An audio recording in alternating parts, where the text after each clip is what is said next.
Miss chocolate এই নাম দিয়ে এই বয়সে একটা পেজ চালায় এই মেয়েটা, এবং এই মেয়েটার নাকি মাসিক ইনকাম হচ্ছে 1.5 লক্ষ টাকা, শুধুমাত্র এই বিভিন্ন ধরনের টিকটক মূলক নাচ গান মূলক ব্লগ দিয়ে সে মাসে 1.5 লাখ টাকা কামায়।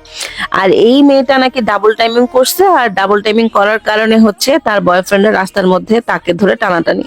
তো দেখে অনেক খারাপ লাগছে। আমার একটা কথাই বারবার চিন্তা করতে হইতেছিল যে বাবা মার কি আসলে টাকার এত দরকার? দেখে তো মনে হয় না। না হলে এই বয়সে একটা মেয়েকে এই পরিমাণ মানসিক কষ্ট আর স্ট্রেস নিতে হচ্ছে শুধুমাত্র বাবা মার কারণে। আমার মাথায় ঢুকে না, ক্লাস 10-এ পড়া একটা মেয়েকে কিভাবে বাবা মা পারমিশন দেয় ফেসবুকের মধ্যে পেজ খোলার জন্য, ফেমাস হওয়ার জন্য, এত এত বয়ফ্রেন্ড রাখার জন্য। তার যে বয়ফ্রেন্ড আছে, প্রথম বয়ফ্রেন্ডটা, সেটা সম্পর্কেও তার বাবা মা জানে। সে যে ডেটিং করতেছে সেটা সম্পর্কেও তার বাবা মা জানে। কেন আপনারা এই টাইপের অসুস্থ কালচারে জড়ায় যেতেছেন? এটা একটা অসুস্থ কালচার।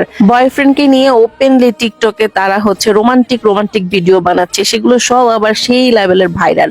আবার এই মেয়ে নাকি আবার সাক্ষাৎকারে বলছে আমি সিঙ্গেল। এখন মেয়েটা যেখানে যাবে সেখানেই মানুষ তাকে নিয়ে হাসি তামাশা করবে, ট্রোল করবে, তাকে মানে গালাগালি করবে।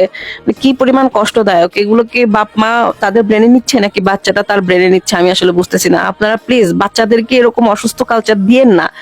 এত অল্প বয়সে অ্যাটলিস্ট না, তারা আগে বড় হোক, বুঝুক, তারপর তারা তাদের মতো কিছু একটা করবে। আজকের মধ্যে এখানে রাখতেছি। আল্লাহ হাফেজ।